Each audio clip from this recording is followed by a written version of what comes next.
और उसमें इमरान खान बैलेट के जरिए से भारी अक्सरियत के साथ पूरे पाकिस्तान में जीते हैं। जो 9 फरवरी का इलेक्शन था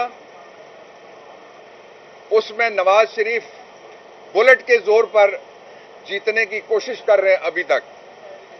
ये बैलेट और बुलेट के मुकाबले में बैलेट जीता है। दूसरी बात यह कि यह पाकिस्तान का वाहिद इलेक्शन था जिसमें एक तरफ बैंगन था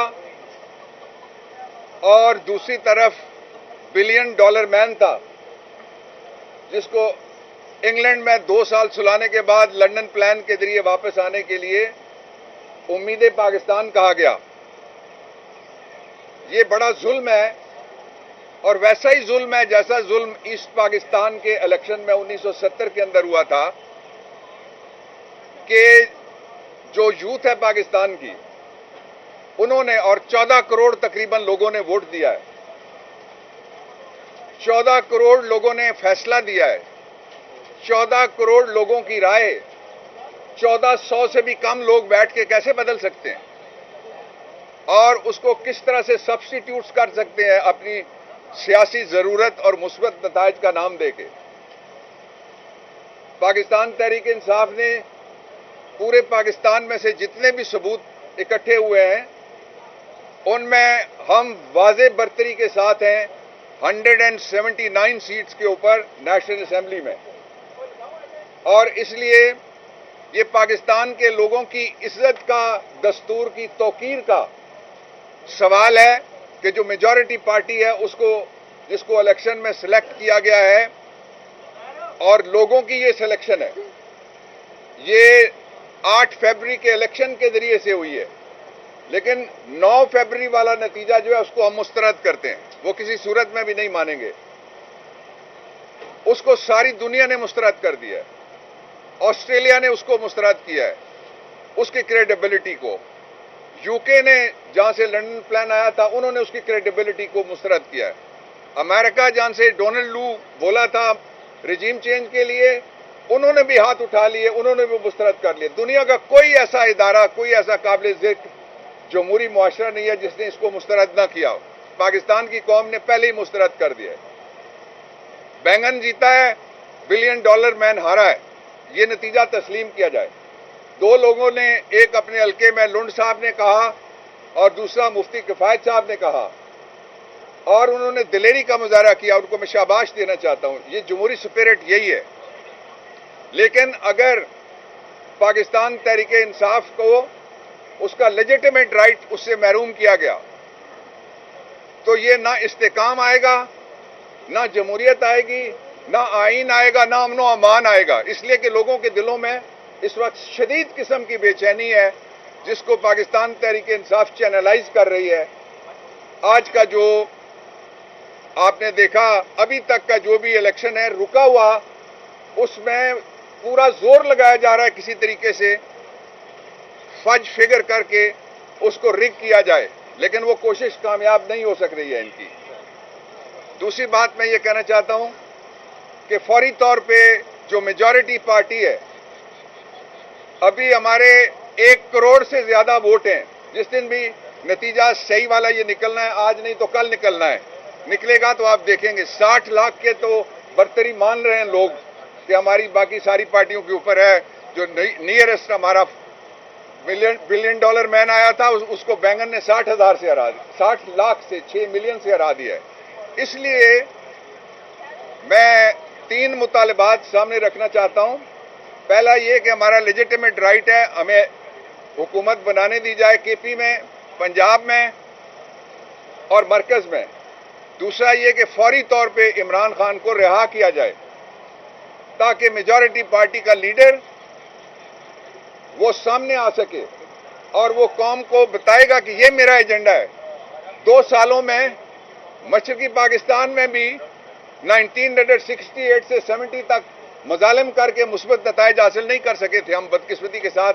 अल्लाह ना करे कि वैसा कोई और सूरत हाल कभी पैदा हो। लेकिन यहां भी 2022 से 2024 तक सारा जोर लगा के कोई मुस्बत नताइज नहीं ले सका। ये वो मॉडल है जिसको मैंने कहा याया खान मॉडल।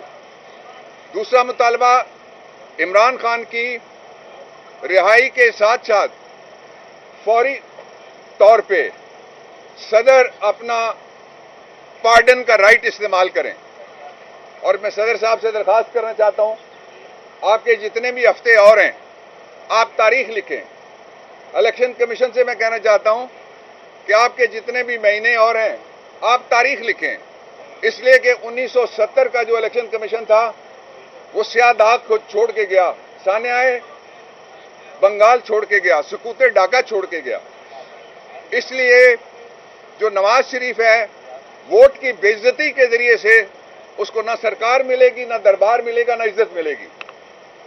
उसको भी होश करनी चाहिए इस उम्र में।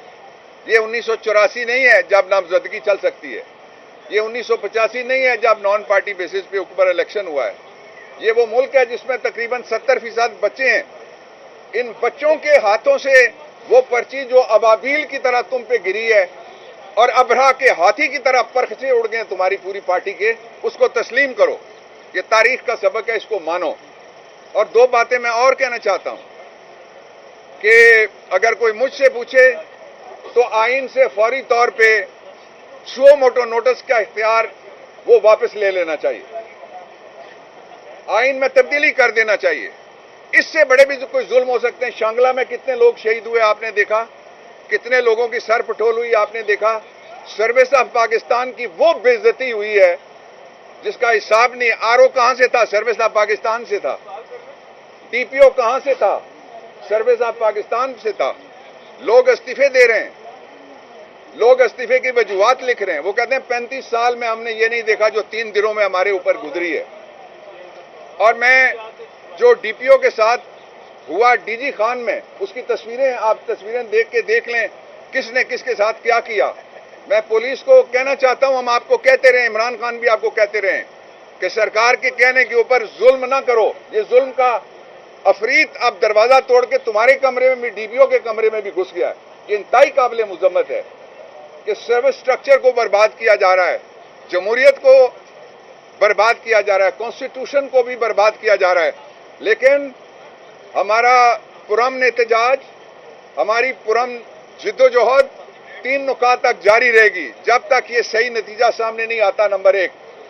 और दूसरा ये है कि जब तक लेजिटिमेट राइट रखने वाली पार्टी को हुकूमत बनाने का आज करें कल करें, आपको करना पड़ेगा, आप नहीं भाग सकते।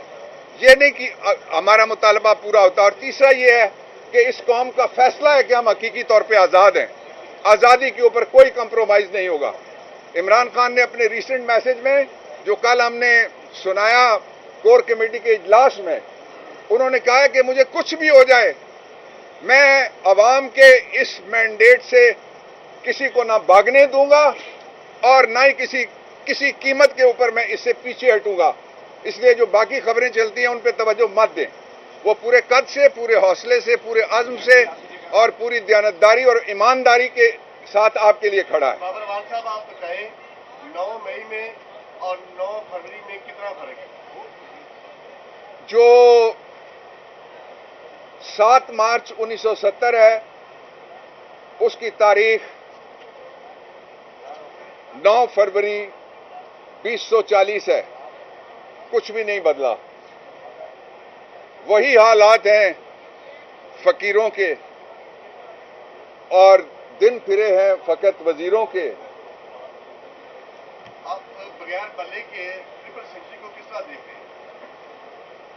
देखें, कमाल हो गया है। बल्ले के बगैर डबल सेंचुरी से ऊपर चले गए हम, और वोट के बगैर नवाज शरीफ ने विक्ट्री स्पीच कर दी।